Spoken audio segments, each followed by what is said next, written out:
Hello अस्सलाम वालेकुम। अच्छा, मैं अदनान खान ASR में मुनीशन बन्नू की तरफ से एक दफ़ा फिर आपसे मुखातिब हूँ। आज हमारे पास टर्किश एक राइफ़ल आई हुई है। अ, ये 5.56 यानी कि मल्टी कैलिबर भी आप इसको कह सकते हैं, और 223 रिम, ये दोनों इसमें चल सकते हैं। और ये टर्किश M4 है, MKA इसकी कंपनी का नेम है, और MKA 5.56 इसको बोलते हैं। और लेंथ इसका तकरीबन कोल्ट कमांडो जितना इसका लेंथ होता है। आप शेप ये चेक कर सकते हैं। तो मैंने ज़रूरी समझा, और इसमें कुछ ख़ास बातें हैं जो भी मैं आपके साथ शेयर करना चाहता हूँ। कि इसमें कौन सी चीज़ जो आम इम्पोर्ट पे M4 आती है, इसमें कौन सी चीज़ उससे ख़ास है, और ये किस लिहाज से उनसे मुख्तलिफ है। तो आप इस वीडियो में ये सारी चीज़ें इंशाल्लाह चेक कर सकेंगे। अच्छा जी, जैसा कि आप चेक कर सकते हैं, बिल्कुल US M4 या चाइनीज़ M4 की कॉपी भी आप इसको कह सकते हैं। सेम बिल्कुल वही स्पेसिफिकेशन, वही डिज़ाइनिंग, और तकरीबन सारी चीज़ें एक दूसरे के साथ इसकी इंटरचेंज भी होती है। इसमें एक ख़ास बात तो यह है कि इसकी बैरल लेंथ जो है वो चाइनीज़ और US जो स्टैंडर्ड साइज़ होती है उससे कम है इसकी बैरल साइज़। मगर कोल्ड कमांडो से इसकी बैरल लेंथ जो होती है वो मुख्तलिफ है। वो 10.5 इंच बैरल में आती है, और इसकी आप बैरल लेंथ चेक कर सकते हैं। ये तकरीबन 11 11.5 इंच इसकी बैरल लेंथ होती है। बकाया तकरीबन सेम कोल्ड कमांडो जितनी होती है। और इसका वज़न भी आपको करके दिखाते हैं कि इसका वज़न कितना है। और ये वज़न भी इसका बहुत ज़्यादा मुनासिब है, 270 2700 ग्राम या 2.7 केजीज़।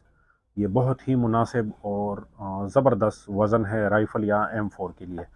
तो ये आप चेक कर सकते हैं इस पे, MKA 5.56 ये इसका नाम हो गया, ये सीरियल नंबर हो गया जो कि लाइसेंस पे कैरी करने के लिए ये नंबर होता है। और जो दूसरी बात मैंने आपको बताई कि ये राइफ़लें जो अक्सर होती है वो 5.56 या आप इससे चला सकते हैं, या 223 रिम।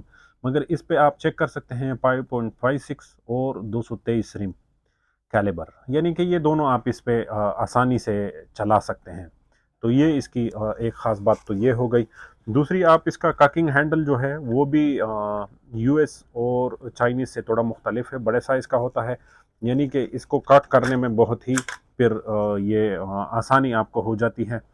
और बट आप चेक कर सकते हैं, वही एडजस्टेबल बट, रिट्रैक्टेबल, जो कि चाइनीज़ या US M4 में आता है। मगर इसकी फिनिशिंग जो है वो चाइनीज़ से बहुत ज़्यादा बेहतर मुझे लग रही है। और बैरल की मोटाई आप चेक कर सकते हैं, वो भी नॉर्मल जो चाइनीज़ M4 आती है नोरिंको या CQ की, उससे थोड़ी मुख्तलिफ है।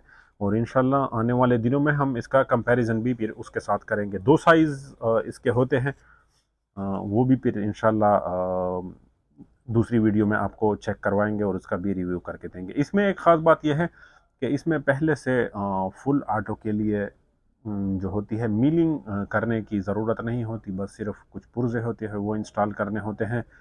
तो ये डायरेक्ट फुल ऑटो भी हो जाती है।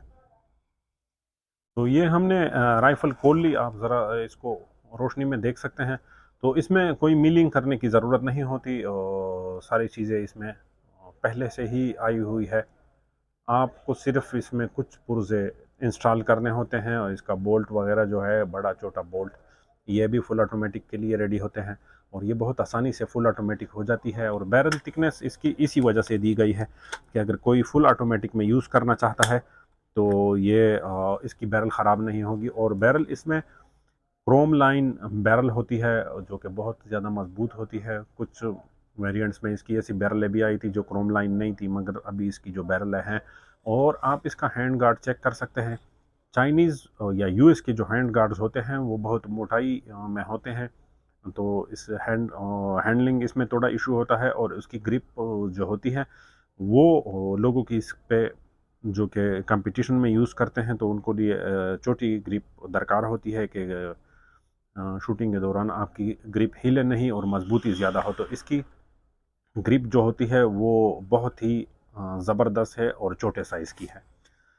आप इसका हैंडल उतार के आप इस पे हर किस्म की ऑप्टिक साइट्स वगैरह, इंस्टॉल कर सकते हैं। ये भी नॉर्मल M4 ही की तरह का है। और ये हैंड गार्ड इसके उतार के आप इस पर टेक्टिकल हैंड गार्ड्स जो होते हैं वो भी इंस्टॉल कर सकते हैं। बैरल इसकी रिमूव करके आप इस पे सप्रेसर या कोई और एक्सेसरी वगैरह भी आप इस पे लगा सकते हैं। और इसका मैगज़ीन मैकेनिज़्म जो है वो सिंपल बिल्कुल चाइनीज़ या USM4 की तरह है।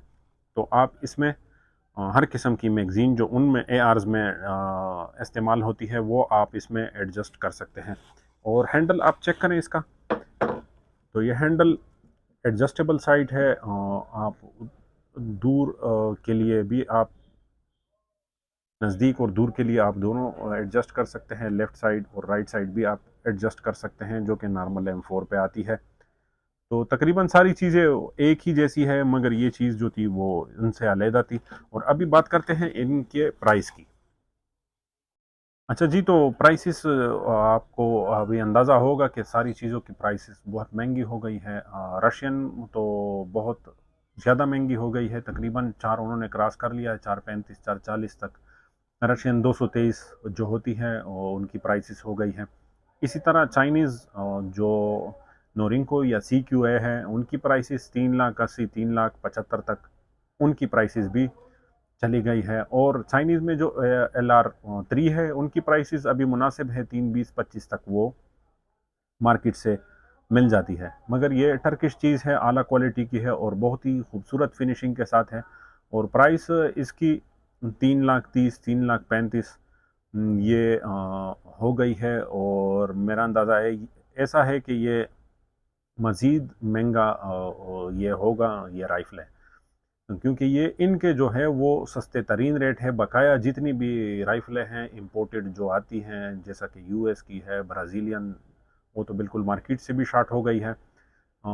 या चाइनीज़ है या रशियन है या किसी और मुल्क की है, तो वो सारी बहुत ज़्यादा महंगी हो गई है। मगर टर्किश राइफ़लें जो हैं अभी इनके रेट मुनासिब हैं और मार्केट में कुछ कुछ अवेलेबल भी है।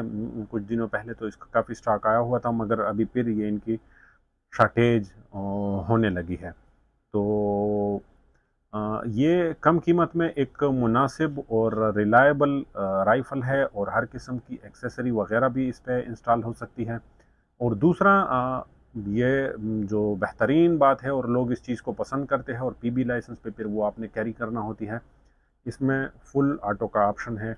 और तीसरी इसकी जो एडवांटेज है वो इसका कि इस पे आप 5.5 6 या 2 to 3 के राउंड, ये आप दोनों इस पे आप चला सकते हैं। जो इंपोर्ट से आते हैं 2 to 3 के राउंड, या जो ग्रीन टिप के अवेलेबल होते हैं आफ्टर मार्केट, वो भी आप इस पे चला सकते हैं।